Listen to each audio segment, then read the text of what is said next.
Hi students, welcome to VPMaths. இன்னைக்கு நம்ம பார்க்கிறது 11th standard volume 2 exercise 11.3 question number 1. Integral பண்ண சொல்லிருக்காங்க x plus power whole to the power of 5 plus 5 divided by 2 minus 5x whole to the power of 4 minus cosecant squared 3x minus 1. இதுல என்னென்ன formula நம்ம use பண்ண போறோம் அப்படிங்கறத இங்க first எழுதிக்கலாம்.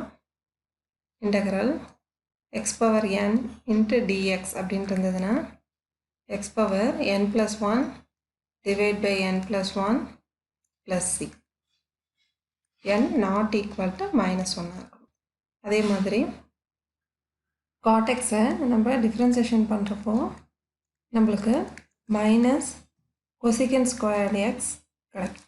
இப்போ cosecant squared x integrate பண்றப்போ cot x கிடைக்கும். இந்த ஃபார்முலாவை இதுல நம்ம யூஸ் பண்ண போறோம். ஃபர்ஸ்ட் இன்டெகிரலை செப்பரேட் பண்ணி எழுதிக்கலாம். Integral x plus 4 whole to the power of 5 into dx plus integral 5 divided by 2 minus 5x whole to the power of 4 into dx minus cosecant squared 3x minus 1 integral போட்டுக்கலாம் into dx. இப்போ இதை தனித்தனியா நம்ம integral பண்ணலாம். x க்கு பதிலா x plus 4 இருக்கு, n க்கு பதிலா 5 இருக்கு. ஸோ இங்கே எப்படி எழுதிக்கலாம் x plus 4 whole to the power of 5 plus 1 6 ன்னு வரும் divide by 6. இப்போ 5 divide by 2 minus 5x power 4 ன்னு இருக்கு. இதை நம்ம நியூமரேட்டருக்கு எடுத்துட்டு வரப்போ plus 4 வந்து minus 4 சேஞ்ச் ஆகும். அதாவது 2 minus 5x whole to the power of minus 4 ன்னு சேஞ்ச் ஆகும்.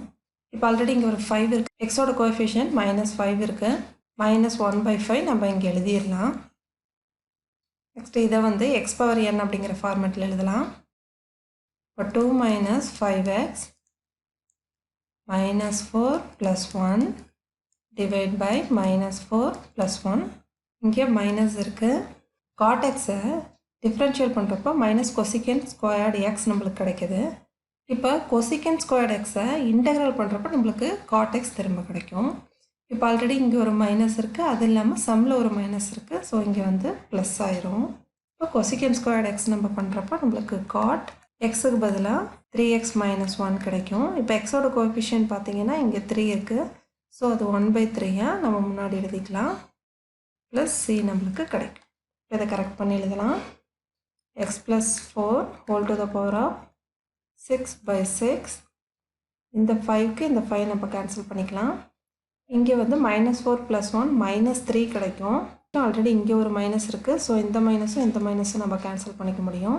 So plus 1 by 3 into 2x minus 5x whole to the power of minus 3 கிடைக்கும் பவரில். இந்த minus 3 டினாமினேட்டருக்கு எடுத்துகிட்டு வந்தோம்னா நம்மளுக்கு ப்ளஸ் 3 சேஞ்ச் ஆகும். So 2 minus 5x whole cube எழுதிக்கலாம். Plus cot 3x minus 1 divide by 3 plus c. இந்த கிளாஸ் உங்களுக்கு புரிஞ்சிருக்கும்னு நினைக்கிறேன். இதில் ஏதாவது டவுட் இருந்தால் கமெண்ட் செக்ஷனில் கேளுங்க. நெக்ஸ்ட் கிளாஸில் செகண்ட் சம் பார்க்கலாம்.